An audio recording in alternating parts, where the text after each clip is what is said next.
Hello student, आज हम पढ़ेंगे गाउस प्रमेय से कूलाम के नियम की व्युत्पत्ति। तो कूलाम के नियम की उत्पत्ति करने के लिए सबसे पहले चित्र बनाना पड़ेगा। हम लोग यह चित्र बनाते हैं।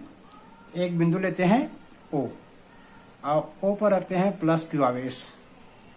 अब इससे R दूरी पर एक बिंदु P लेते हैं। अब O केंद्र और R त्रिज्या का एक गोला खींचते हैं। O केंद्र और R त्रिज्या का एक गोला खींच लेते हैं। कोशिश करेंगे गोला गोल बने। यह हमारा गोला बन गया। तो प्लस Q कारण विद्युत क्षेत्र की जो तीव्रता है उसकी दिशा होगी आगे की ओर। यहाँ हम लोग लिख देते हैं E। और ये एक बंद पृष्ठ हो गया। ये जो गोला है वो एक बंद पृष्ठ हो गया जिसके अंदर प्लस Q आवेश है। अब जो गोले के पृष्ठ पर P बिंदु पर एक छोटा सा अल्प क्षेत्रफल ले लेते हैं ds। और हम लोग यहाँ देखते हैं कि ds की दिशा भी E की दिशा में है। तो अब इसके बारे में, चित्र के बारे में हमको कुछ लिखना पड़ेगा। तो यहाँ हम लिखेंगे, माना निर्वात में एक बिंदु आवेश, माना निर्वात में एक बिंदु आवेश प्लस Q बिंदुओं पर स्थित है। O केंद्र और R त्रिज्या का, O केंद्र और R त्रिज्या का एक गोला खींचते हैं। इस गोले का पृष्ठ गासी पृष्ठ होगा। अब हम इस गासी पृष्ठ से गुजरने वाला संपूर्ण विद्युत फ्लक्स का मान निकालेंगे। तो संपूर्ण विद्युत फ्लक्स का मान होगा फाई E बराबर समाकलन, ये बंद का चिन्ह हो गया और इसका सूत्र है E इंटू ds। यदि विद्युत क्षेत्र और ds की दिशा एक ही है तो यही सूत्र लगेगा। अब इसमें हम लोग ये दो वेक्टर का अदिश गुणनफल है, इसका विस्तार करेंगे E dot ds cos theta.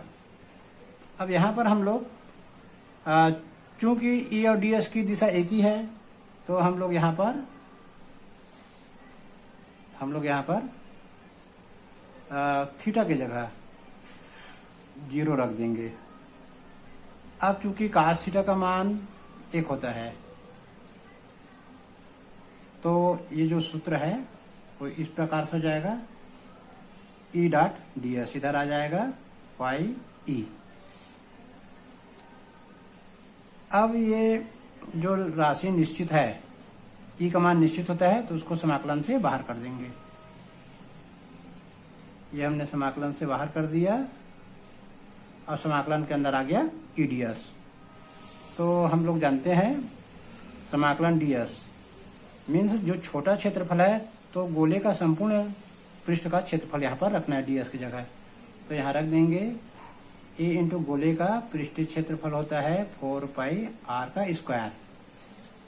तो फाई का मान आ गया A into 4 pi r square, समीकरण नंबर 1। ये हमारा आ गया समीकरण नंबर 1। अब इसको आगे बढ़ाते हैं समीकरण 1 को। तो यहाँ पर हम लिखेंगे किंतु गाउस प्रमेय से, किंतु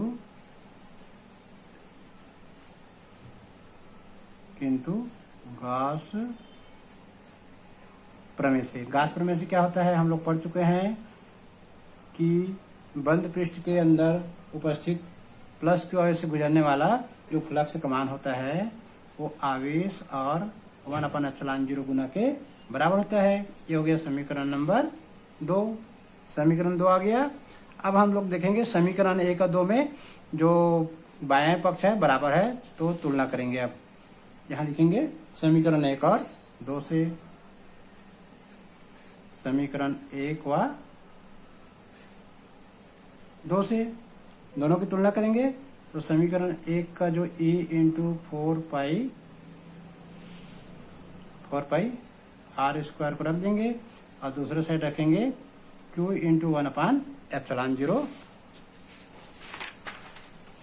अब हम लोग E का मान निकालेंगे। इस समीकरण से E का मान आ जाएगा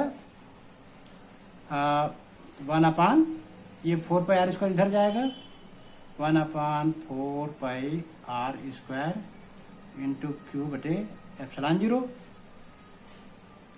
तो इसको सिस्टमेटिक लिखेंगे, सिस्टमेटिक लिख देते हैं इसको। ई का मान आ जाएगा 1/4 पाई एप्सिलॉन 0 इंटू क्यू बटे r²। ये हमारा आ जाएगा समीकरण नंबर 3। ये अभी हमारा कूलाम का नियम तो नहीं निकला है, विद्युत क्षेत्र का मान जरूर निकला है।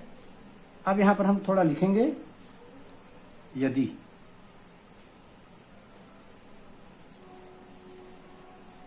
P, यदि बिंदु P पर एक अन्य बिंदु आवेश, एक अन्य बिंदु आवेश Q0 रखें तो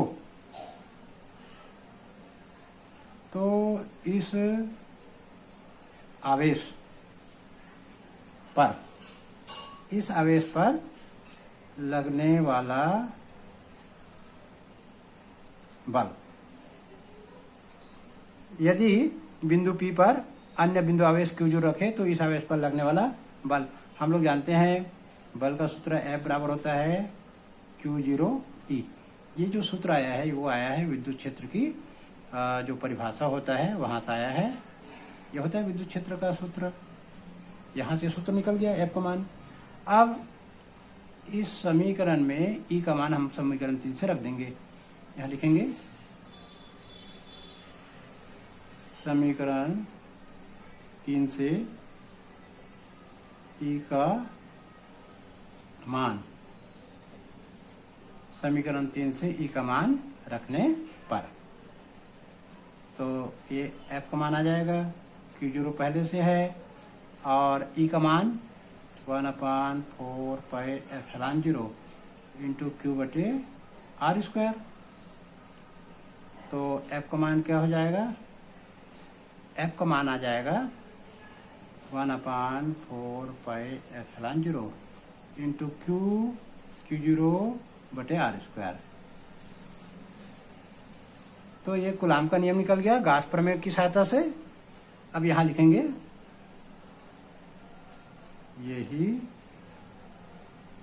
कूलाम का नियम है, यही कूलाम का नियम है। तो प्रिय विद्यार्थियों, आपको मैं बता दूं हर साल गाउस प्रमेय का एक अनुप्रयोग आता है और जो सर्वाधिक जो परीक्षा में पूछा जाता है वो है गाउस के नियम से कूलाम की उत्पत्ति, कूलाम के नियम की उत्पत्ति करो। ये सर्वाधिक बार आया है पेपर में, तो ये बहुत अच्छा भी है और ये याद भी हो जाएगा एक बार में। तो आप लोगों को पढ़ाई कैसे लगा कमेंट बॉक्स में कमेंट्स करके बताना, और चैनल अच्छा लगा, पढ़ाई अच्छा लगा तो सब्सक्राइब कर देना ताकि मेरा हर वीडियो आप अपने YouTube चैनल पे नोटिफिकेशन आ जाएगा और आप देख सकते हैं। धन्यवाद।